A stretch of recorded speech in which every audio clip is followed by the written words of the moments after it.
for joining us. I'm Diane Rehm. The House and Senate reveal competing budget plans.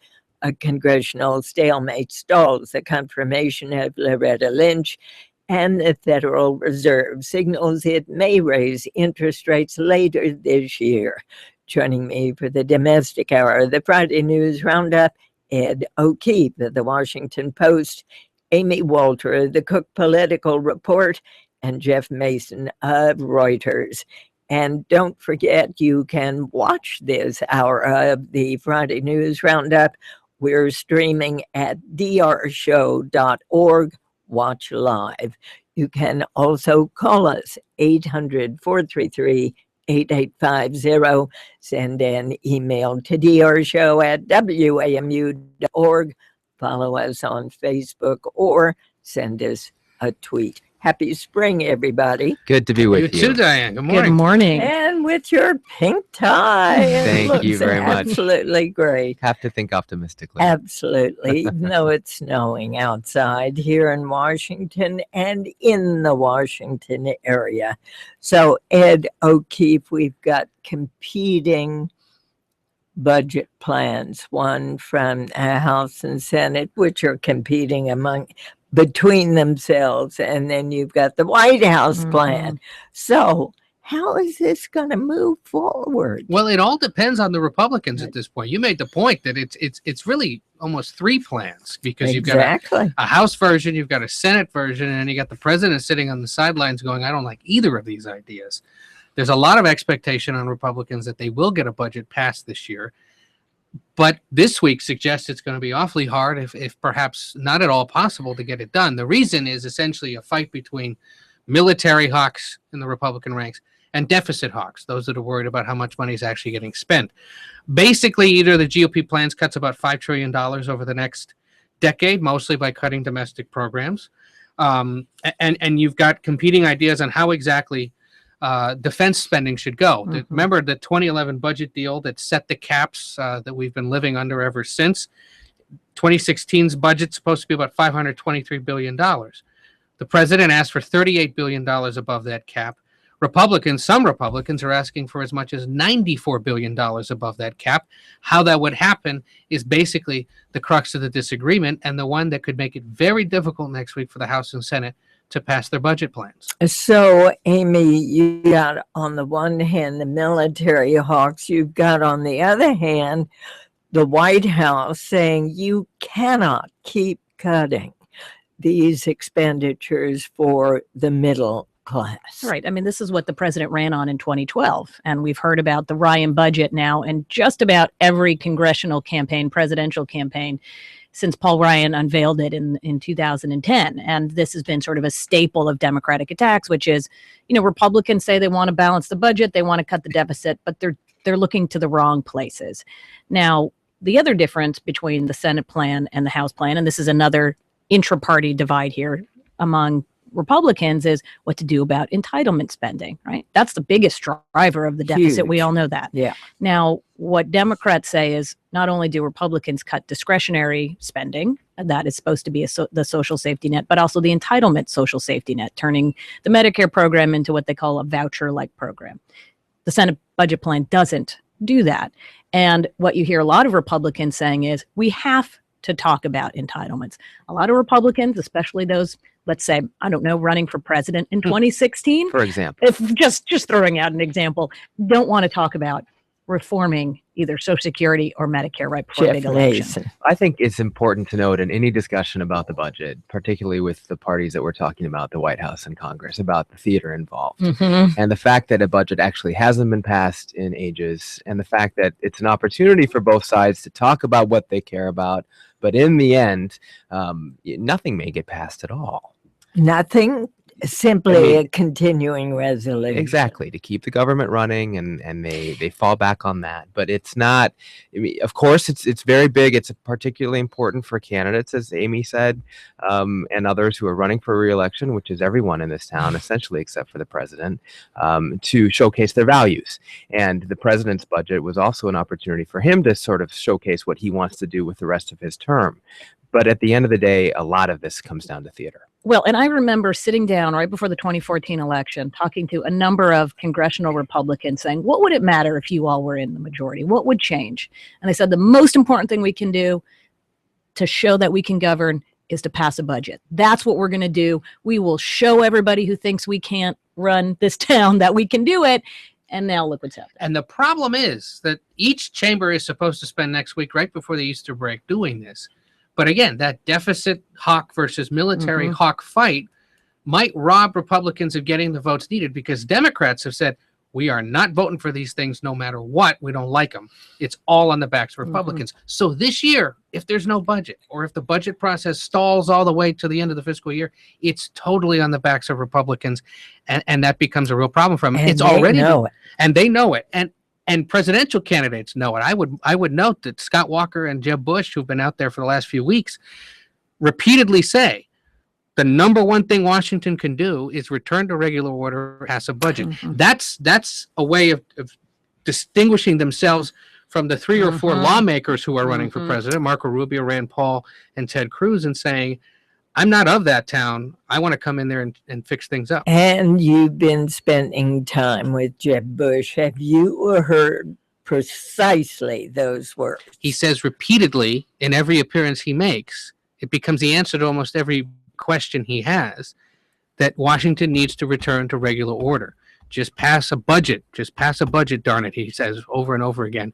Because he says if you can do that, you're basically setting the legislative table and the parameters of what Congress and the White House can do together on immigration, on entitlement reform, on energy, on every other issue. And he said this week, I'm thrilled to see that it's starting. I'm psyched that it's going to get passed this year.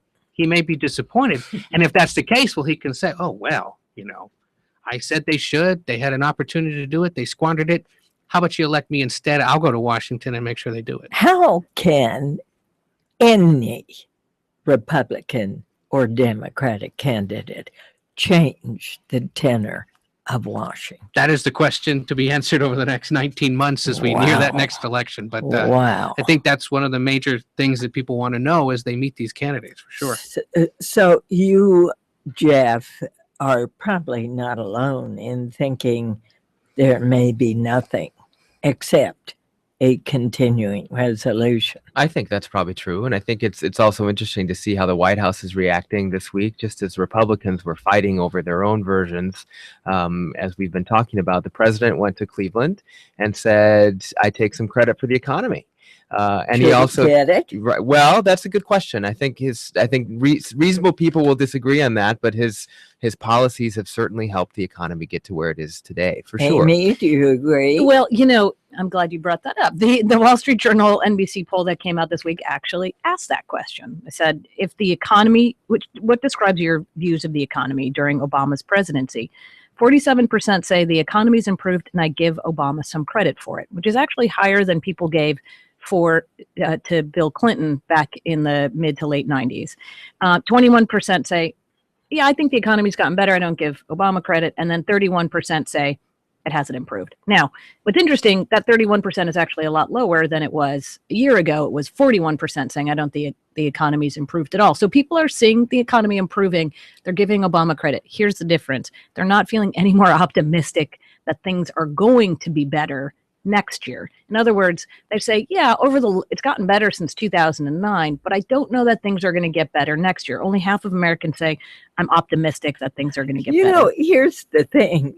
The unemployment rate has been cut in half, expected to keep falling, at least in the Fed's mind. Raises in salaries perhaps have not gone up as quickly as the Fed would like to see, which is why they're postponing the rise in the interest rates. But how does Obama not get credit? I think it's because Republicans have really trained their supporters, and frankly, probably all of us, to dive deeper into those unemployment statistics. They say, look, the rate may be 5.3% or whatever it is right now, but look at the labor participation rate. Look at wage growth. Look at, part-time work versus full-time work. Do people feel they're underemployed? And when you dive into those numbers, that's where you see the trouble. But even that's changing. It is improving. And the White House pointed out as he went to Ohio this week that they've created, 877,000 more manufacturing jobs since February of 2010, which they say is the fastest growth rate since the 80s. So, they too can dive into the numbers and find success. But overall, Republicans, I think, have really mastered the debate by saying, look at participation rate, look at wage growth, and look at whether people feel they're underemployed. I also think just politically, it's very interesting that the White House is so sensitive to the fact that they're not getting credit for it. To hear the president come out and say, I'm going to take a little credit for that is actually sort of unusual. Yeah. And they're annoyed. They are already sensitive. What should he have said? Well, I can't say what he should have said, but I think it's interesting that he came out and needed some of that praise. Well, I mean, he's upset or getting criticism from his own party for not doing more on other issues, immigration in earlier in this term. What he did was save the economy. Jeff Mason is White House correspondent at Reuters. Short break here, and don't forget you can see all of our guests live video streaming at drshow.org.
Jeff Mason at Reuters, Amy Walter, the Cook Political Report, and Ed O'Keefe of the Washington Post. Amy, let's talk about Loretta Lynch and her long wait for confirmation. Yes. Has it inched forward at all? Sure doesn't feel like it this week. There was talk that this was going to be the week that she was going to get the vote. And the fact is it was going to be a very close vote. A lot of Republicans who initially had said they would support her had started to peel off. Again, I think Jeff mentioned this before, the theater in Washington now. The dynamics with Loretta Lynch are as much about theater as anything else, which is Republicans right now frustrated about what they see as a White House imperialism on the issue of immigration, the fact that their own party kind of can't figure out a way to push an immigration bill through. And this was the way to show and vent their frustration about this, was to hold up Loretta Lynch, who they say would be complicit in supporting the White House's executive orders on deportation. So that was an excuse to hold her up for a while, or at least to vote against her. Now it gets caught up in a debate about abortion, which again is one more theater here for both sides. And now racism introduces its ugly head. Yeah, I mean, people are raising the question as to whether that's playing a role. She would be is a historic nominee. She's an African-American woman succeeding an African-American man. She was nominated in November. It's been months and it's not moving. And so particularly at a time when the issue of racism is in the headlines for many other reasons in this country. That question is being asked with respect to her nomination as well. The Democrats claim that it was actually they did not discover that the Hyde Amendment had been included in the language because it was all in numbers. And finally, somebody saw it because of Planned Parenthood or some other outside pro-choice group pointing it out. That's right. This is regarding the bill that's actually tying up the Senate right now. It's what they call an anti-human trafficking bill. It's essentially a way to go after people who profit from prostitution. It's been a big bipartisan concern for several years. It almost got through last year. And this is one of the few bipartisan accomplishments that Republicans have identified that they can get through this year. And they almost got it until, as you said, they noticed in there that a new compensation fund for the victims of human trafficking would bar people from spending money from that fund on abortions. Democrats claim they didn't see it until the last minute. Some of them did know about it and had seen it because they were involved in the negotiations. They used that as the excuse to muck things up. And then here we are waiting. And so McConnell did all that he can do. The only trump card he has right now is Loretta Lynch. And the longer he holds that up, the more he can make Democrats squirm. I'm going to press you on this, Ed. Which Democrats knew about it? Aides to Amy Klobuchar, the Democrat of Minnesota, who's been negotiating this with Republicans, conceded this week through her that they had been aware of it. They probably just didn't raise the alarms to all the other Democrats as much. And then you're right, other groups noticed it and raised concerns with Democratic leaders as well. Why would she not have raised the alarm herself? Well, that's a good question, and I don't know why, but perhaps it's that the bill itself was such a, making this bill happen in the first place, getting something through Congress finally, that actually, when you look at the guts of this bill, stopping human trafficking, right? Pretty important issue, trumping maybe some of these other issues. Well, I'm not so sure if many of these young women who have been trafficked, have been raped, have been impregnated, for heaven's sake, why wouldn't funds help them to get an abortion? Well, and this is the issue that Democrats raise, which is, look, the Hyde Amendment specifically refers to taxpayer funds. Exactly. This is a fee assessed to the bad guys, right? These aren't tax dollars. So once you start expanding the definition of the Hyde Amendment, we can start expanding it on and on and on and on. That was their concern with it. It's not just simply it's about the Hyde Amendment. But the fact of the matter is, the one thing I will say about should they know, should they not have known? Look, these are staffers. Their job is to read very technical information. I don't know how to read that because I don't do that for a living. But people who are staff members, it was a 48, 49-page bill. This thousands and thousands of pages, should be going with a fine-tooth comb. But if Amy Klobuchar's people did go through it with a fine-tooth comb and discover it and didn't say anything, I don't know. All I'll say that I know is that she's been tasked on behalf of Democrats of finding the type of legislation that can move in a bipartisan fashion quickly through the Senate. And this has always been seen as an issue that could move. Whether they caught the abortion thing and that's the holdup now, look, that's separate to it. But back to the original point on Loretta Lynch. Important to keep in mind, it's been about 131 days and counting. That is still second to Ed Meese, who was held up back in the Reagan administration for almost a year because they were investigating his finances. So it's a long time, and it's certainly long for an historic nominee. But it is not the longest, and Republicans like to remind Democrats about that. But you have to totally different kinds of hold-up issues. You have to wonder what's going through Eric Holder's head, too. I mean, this guy said last year, I'm ready to retire. And he also said, I'll stay until you've got a new person in place. And Are Republicans happy to keep him in place? And I think that's the irony of the whole thing. Yeah. I mean, in many ways, people were going to support anyone that Obama nominated just because that person would not be named Eric Holder. And he said this week, it's almost as if the Republicans have discovered a new fondness for me. Even his spokesman, I think, was tweeting on this week to reporters like, he will stay as long as needed, which was a subtle way of saying to Republicans, your worst nightmare is still in office. But maybe you should Amy, speed it up. Let me ask you, is talking about race here a fair issue? The Congressional Black Caucus raised it. John McCain said, absolutely not. What's your thinking? I don't know. I guess where I come down to is this is as much about the frustration over immigration as it is about Loretta Lynch. I think regardless of who this person was, there would be a holdup because Republicans, as Ed pointed out, they don't have many trump cards left to fight what they see as a president who keeps using executive orders to supersede them. And so whenever they get an opportunity to say to Democrats, okay, you can do what you want to do, but it will cost you this, they're going to use that opportunity. I think that's true. And I think that, reasonable people, again, on this issue will disagree as to whether there's a racial undertone or not.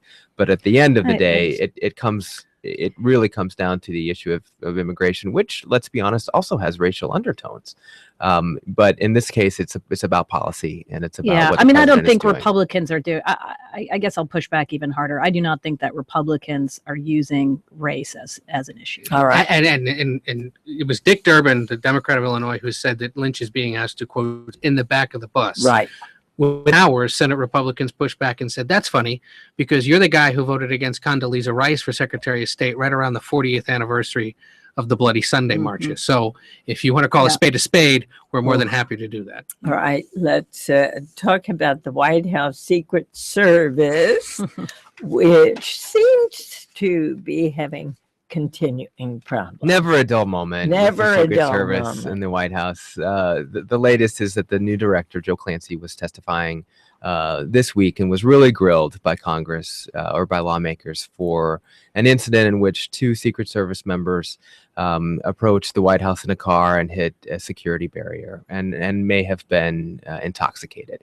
And he didn't find out about it until a good 5 days afterwards. I don't get that. And I don't think he gets it either. I don't get that. And he said that was unacceptable. And then he proceeded to say that it will take some time to earn trust with the Secret Service and to change the culture. And the lawmakers absolutely did not accept that you've got another element of loss of trust, which is that the video, surveillance video, has been wiped out, Amy. Yeah, that they apparently run over the tapes every 3 days so that they're constantly erased, which nobody seemed to know that either. It seems like if you're the Secret Service, having video would be kind of an important part of your job, useful. Right?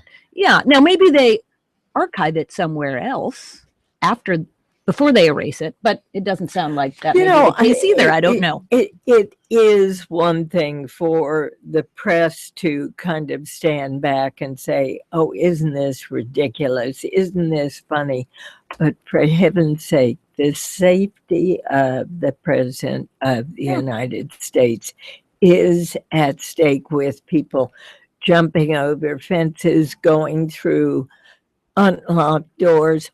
What has happened to our Secret Service, and can Clancy reignite that feeling? That was what he was supposed to do in about 2 months in. He's not doing that well. In this case, the cover-up's worse than the crime, it seems. I mean, the fact that he revealed and that lawmakers didn't know that this video thing is the norm, I have a feeling that will change very quickly. They don't ever make the argument, but I think we have to step back and realize now, this is an agency that's only got a few hundred guys who can do, and women, who can do the most sensitive work, which is protect a protectee. Ever since 2007, when you had to deploy dozens, if not hundreds of agents onto a campaign trail, in addition to guarding a president, in addition to guarding former presidents, in addition to guarding any foreign leader that comes to the country, this is an agency that has been very much strained for the last 6 or 7 years under new, post 9/11 realities. And they probably don't get enough rest. They certainly don't get enough training. There aren't enough of them. And it's a great example of what happens when a federal agency struggles in an environment where the budget is so constrained. Again, this is why Congress needs to pass a budget. So does the president still have faith in Clancy? We know he does so far. I mean, I think He they does. reiterated that this week. I'm just waiting for the memoirs one day to see if him or the first lady finally admit, you know what, I was a little scared and upset about this. They won't say it now, but I have a feeling one day they might. And meanwhile, we have some apparent cyanide being mailed into the White House. Caught at a intercepting center where letters to the White House first come. Yes, and the envelope tested presumptively positive for cyanide. Right. Positive. And it's undergoing other tests. The Secret Service made a point of saying that the person who opened up or noticed the envelope was not exposed and there were no injuries. But it's freaky when something like this starts happening again. And apparently the sender, a man in Chicago with some mental health problems. And a history of having made these types of threats before. I mean, that's usually the case in these mail poisoning situations. That somebody who does this to a lot of people or tries to do it to a lot of different people. And the White House mail security system, second to none, I think. And this is one part of the security element that actually has proven to work, because the mail all has to go to the separate offsite location, get reviewed by people, basically get frayed on the way in and tested and heated in the event that there is something. And this appears to be an isolated incident. The problem with the Secret Service is these things all seem to come in clumps. Yeah. There seem to be 2 or 3 problems, it goes away, and then more problems come up again. And you're listening to the Diane Rehm Show. All right, Aaron Schock, surprise resignation by the gentleman who created an office to replicate Downton Abbey, who apparently put in for 190,000 miles for reimbursement when his automobile had only 80,000 miles on it. So he has resigned rather abruptly, which means apparently that with his resignation, the Congress is not going to pursue any action. But we just learned that federal probers in Springfield, Illinois, are looking into that spending. That's right. Well, remember, what you have is a sort of a pattern here. This is a young guy who's 33 years old. It's, I think, the first congressman elected from the 1980s when he was elected in 2008. He liked a certain lifestyle and he Instagrammed about it a lot. Oh, look, here I am in the Andes, paragliding. Here I am in another beautiful locale. Here are my 6-pack abs on the front of Men's Health. He liked being in the spotlight, and he apparently liked a certain lifestyle. There were a lot of private planes that he took. There were a lot of trips overseas that he did not bill properly. He did not tell the government where he was going. And so what you found was example after example. Once people started digging into this, it wasn't just this car incident. It was a flight to a Bears game on a private plane that was charged. There were trips to New York. And so I think what you found was a guy who kind of got ahead of himself. Now, one reason you resign, you're right, Diane, you resign because then the ethics investigation goes away. But obviously, Fed's looking into how taxpayer dollars may be being spent and misspent. He did apparently attempt to pay back. He paid some things back. He paid back the mileage.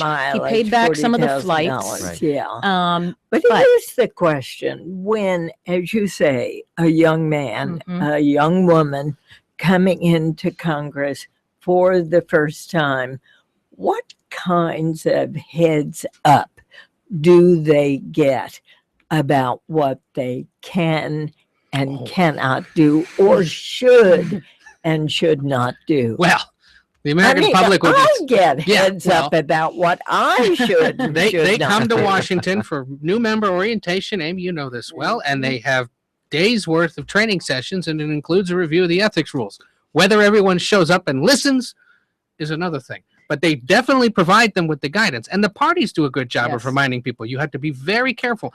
There are reams of campaign financiers on both sides. His colleagues, did they not say something to him? There's some belief, at least at the National Republican Congressional Committee, where he did a lot of work on fundraising, a lot of eye rolling and some sort of annoyance at his extravagant demands that he get these private jets. Eye rolling? I mean, is that going to do it, Ed O'Keefe? I'm not sure. We're going to take a short break here, and don't forget you can watch this hour of the Friday News Roundup. Go to drshow.org and click on Watch Live. Stay with us.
And welcome back. The Fed has signaled it may raise interest rates later this year. That language was really rather interesting from Janet Yellen. Yeah, I am not a Fed watcher, but I enjoy listening to people who watch the Fed. I guess they look at us the same way, people who watch politics and thinking, gosh, you guys are splitting the tiniest hairs. You focus on the most obscure things. The word patient was removed. And what it suggested was the Fed is getting ready to make a rate hike probably this fall. Is now the thinking. She did not say, I am not substituting the word impatient. There we go. Sorry. So it's even more splitting of hairs than that. Look, going back to the point you made earlier about the economy getting better, this should be a good sign for all of us in this country that the Fed is feeling better, good enough to say this is going to be coming. We're feeling, they did downgrade a bit the talk about more robust growth for the economy. Yes, there's always a concern about inflation, but not as much as they had been worried about in the past. And so here's a chance for the Fed to weigh in as well as the markets to say, we think things are getting better. We expect They didn't say we expect to make a change, but there are expectations that we'll see a rise in the rate there. And that also sets up for talk on the campaign trail about what this means for the economy. But the question is when, and the markets responded to that ambiguity. I mean, Janet Yellen did not rule out the possibility of raising interest rates in June, which I think is what markets were originally expecting. But then because the Fed also said, we'll release some economic reports saying, actually unemployment could come down significantly more without a risk to inflation, led people to wonder whether that interest rate would not be delayed quite much later in the year. And that was welcomed by investors who see joy in having a little longer reprieve. Stock markets went up, the dollar fell, although the dollar then recovered a little bit in subsequent trading. People are saying that if indeed the Fed, or when the Fed does get around to raising interest rates, that the markets likely will not drop as sharply as they have in the past. And probably because of this caution to some extent. Yeah, I think they're very, they know that we're coming out of a downturn like no other. And there's real concern, again, because you look at the structural numbers and data underneath the top line unemployment rate, and they worry that it could be a real problem. All right, I want to ask you all about something that usually does not come up on the Friday News Roundup, and that's sports. You have a young 24-year-old football player saying he's going to retire because he decided that the risks of playing football outweigh the benefits. Fascinating story. His name is Chris Borland. He plays for the San Francisco 49ers. And as you said, 24 years old, was looking at a career where he could have made millions and millions of dollars because he's a very successful player. And he said he had a minor concussion, and that minor concussion had raised questions for him as to how long he wanted to do this. And he essentially decided, based on the science and a lot of attention that's been going to this issue, that he didn't want to risk the issue of long-term brain injury, and that it was more important to him to have an additional 15, 20 years of life at the end of his life than to have a lot of money now in his career. So how do you think the NFL could be affected by this? Well, I think more than anything, it feeds the concerns of parents who hear from their young son, I want to play football, and they go, well, gosh, if a 24-year-old linebacker who just passed up a 4-year, $2.9 million contract says he doesn't want to do this, why should I let my son play Pop Warner? And it's been one of the biggest concerns for the NFL in recent years, that the whole culture of football and of doing it as a young child and graduating up through the ranks and maybe becoming a pro is really at risk. But I saw an interview with this guy, Chris Borland, yesterday, and he made it pretty clear. I've spent this past season really thinking about this. I talked to neurosurgeons. I talked to colleagues. I talked to my agent. And since he made the announcement, he said, I have heard overwhelmingly from former players who said, you're doing the right thing. Kudos to you for the courage to walk away and not thinking that a $2.9 million contract is the be-all, end-all of your life. And those former players who have suffered concussions themselves have multi-million-dollar suits against the NFL. Well, and multi-million-dollar medical bills that aren't necessarily getting paid. The one issue, though, is the fact that the NFL still remains incredibly popular, as does college football. This has not decreased America's interest in the sport. And I think that's where the disconnect is, because I think you're going to have now sort of a haves and have-nots in terms of who's playing football and who's not playing football. Nobody's saying, you know what? At least I have not heard. Let's all turn off NFL football. That'll teach them. Until they fix this, we're not going to watch NFL. They make billions of dollars. The Super Bowl is still the most talked about sport event. But I would not be surprised, because of exactly what you said, for it to take a while, come up through the ranks. If I had a young son that age, you can bet I would have something And the else to inverse say. is true too. If you look back at the late 80s and the 90s is when soccer took off as a popular sport. Sure. 20 years later, now that all those kids are adults, look at the fact that soccer TV ratings are now higher than they've ever been. And they say it's because kids started playing it at a young age and interest grew. Right. So conceivably, if participation drops now, in 20, 30 years, perhaps ratings will fall. And it Right. has gotten so much attention. I mean, even President Obama was asked Yeah. to weigh in if he had a son, if he would let his son play football, and he said, he'd have to think about that. Yeah. So a lot of parents are making those decisions, and I think you're right, Diane, that's where it'll have a longer term effect. But it's Absolutely. starting now. All right, let's open the phones to James in Cleveland, Ohio. You're on the air. Hi, good morning. Hi.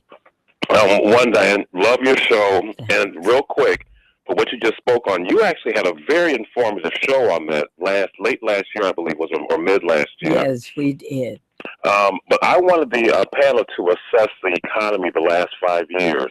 And where I'm going is usually when something happens revolving around Washington and it's bad, the president gets blamed for it. And usually when something good happens, the president gets kudos for it. Now, you all did mention the Fed a little while ago, and there's still the Congress and Wall Street.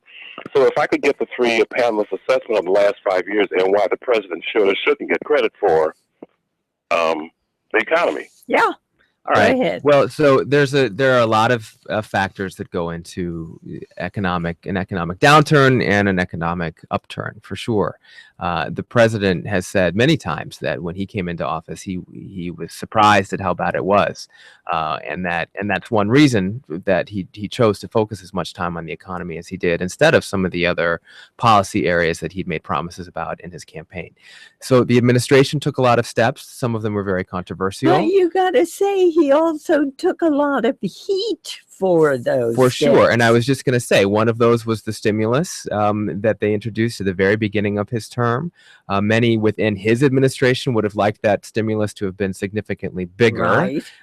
Many Republicans thought it was a mistake entirely. And I think most economists now would agree that stimulus absolutely helped boost the economy. So to the caller's question, yes, I mean, some of what he did for sure helped the economy. Obviously, what the Fed did with quantitative easing and its other monetary policy tools also has helped the economy, and that continues to be debated now. All right, Amy. You know, this is something we've seen sort of throughout the course of modern times, and by modern meaning the 80s, which is when the economy improves, who gets credit, who gives credit. And, you know, what we've seen erode over time, really since the days of Ronald Reagan, is that the other party willing to give the president, if he's not of your party, credit for an improving economy. You know, more Democrats gave Ronald Reagan credit than Republicans gave Clinton, and now that Republicans give Obama. That said, it's never been a big margin, right? If you are the opposite party, no matter how great things are going, you think the person in the White House is doing a terrible job. We've just become even more, I think, emboldened in that perception over the last 10 or 15 years. In Obama's case, do not forget, it was from day one. We want to see the stimulus, this president right? The stimulus fail. got what, 3 Republicans? I think so, yeah. Yeah. All right, Ed, you're up, but very briefly. I mean, look, the please. unemployment rate is down, but I look at the labor participation rate, James, and you see that so many more people aren't working or aren't seeking work for some reason. I don't know what the answer is. Anecdotally, traveling the country, talking even to relatives and friends, they're better employed than they were, and many of them lost jobs. You go to some states in this country, you were there 8 years ago following the campaign, things look pretty bad. They're starting to come back. Storefronts are filled. There's new restaurants and businesses opening up. People do seem happier. So I look at it more anecdotally, and yes, the economy is doing better. All That's right. probably partly, as Jeff said, because the stimulus was there to save us from the precipice. All right, let's go to Tom in Durham, New Hampshire. You're on the air. Good morning, Diane. Well, I think one of the big problems in economic confidence and just confidence in the country as a whole stems from the fact that we keep electing people that can't work together and get anything done. The only civil discourse that I know in Washington is your show. Speaking as a see man, us backstage. speaking as a man who's 55 years old, I have retirement in the not so distant future. I have a 15-year-old and 11-year-old who want to go to university. I have a sister who's 19 years younger than me who had $150,000 worth of debt from law school. Whoa. And we're talking about, we talk about things in wonks and widgets. Yeah. We're people, man. We're the middle class, and all they hear is things pulled out from underneath us. And it seems to me that impassioned statement is representative of a great many. And there is economic data to show that. I mean, when over the past several years that the president has been in office, there have been the fiscal cliff, the budget deficit, the debt ceiling debates, all of those things that brought the economy up to the precipice have had an effect on growth, and that all comes down to the two parties not being able to agree. All right. Ed O'Keefe, I want to ask you about the arrest of a young Black University of Virginia student. The governor of Virginia has ordered state police to investigate that arrest. Tell us what happened. Well, what's most interesting about this was involving a 20-year-old named Marquise Johnson, who's a student at UVA, University of Virginia in Charlottesville. Tried to get into an Irish pub on late St. Patrick's Day into the next day. Was refused entry because he's only 20, and then essentially gets arrested and thrown to the ground by law enforcement officials who are not Charlottesville police, who are not Virginia State Police, but who work for the Virginia Alcohol and Beverage Control, the ABC. If you drive through Virginia, they're everywhere. They're the only ones that can sell liquor. Turns out, I didn't realize this, there are hundreds of ABC agents who are across the state who are primarily tasked with curbing underage drinking and other behaviors that come with drinking a lot of alcohol or beer. And they took this guy down, and students captured video of it. It has become a very big concern there in Charlottesville, and for the state, they're investigating it, and it raises a lot of questions about the legal parameters of this board. And you're listening to the Diane Rehm Show. Now, we know his face was bloodied. Yes. We don't know whether it happened when he fell, when they pushed him down, or whether he was actually beaten. Well, I think what we don't know is what happened before he went on the ground, right? Which is what you see in the video and in the pictures is a guy on the ground, face bleeding, with officers sitting on top of him. I think there were 3 officers. What you don't know is what was the interaction between those officers and the student before that. But the bottom line is, again, these are ABC officers who are questioning a kid who tried to get into a bar. At no reason, there's no reason that any 20-year-old kid should be thrown to the ground with 3 grown men on top of him for whatever was said, right, before this incident. And that is, I think, what you're getting at really to the heart of this question is it's not just the ABC, but again, it's questions about, were they picking on this kid in particular because this bar had a history of singling out African Americans? Did the ABC have a habit of singling out African Americans? And this group has a history. This law enforcement agency. We discovered at the Post that in April 2013, some plainclothes officers had confronted a student in Charlottesville and pulled a gun on her because they suspected she was carrying a 6-pack of beer when all it was a 6-pack of flavored sparkling water. And she, they basically ended up with a $200,000 settlement in her favor over this because they said, you're approaching me in a supermarket parking lot with a gun because you think I'm carrying a 6-pack? And this was a woman, and I believe she was white. Yeah. So again, it's not just necessarily a racial thing. This could be a broader concern about this very specific agency and what it's tasked with doing. And of course, you've got social media involved again. For sure. And again, I mean, that picture went viral and with good reason. It was a very damaging picture and very, very hard to see what had happened to him. And I think it's also interesting that Johnson, with all these protests, has also said he believes in peaceful protest, and he's not looking for big riots to happen there as they've happened in other places that we know. But Governor McAuliffe has asked the state police in Virginia to investigate what happened here. I hope we all find out what happens afterwards. Thank you all so much for being here on this snowy Washington day. First day of spring. You're in a pink jacket. He's got on a pink tie. Where's your pink? This is my Friday casual. I didn't get the memo. All right. No. Ed O'Keefe of the Washington Post, Amy Walter of the Cook Political Report, Jeff Mason of Reuters. Thanks again. And thanks for listening all. I'm Diane Rehm. The Diane Rehm Show is produced by Sandra Pinkert, Denise Couture, Susan Casey, Rebecca Kaufman, Lisa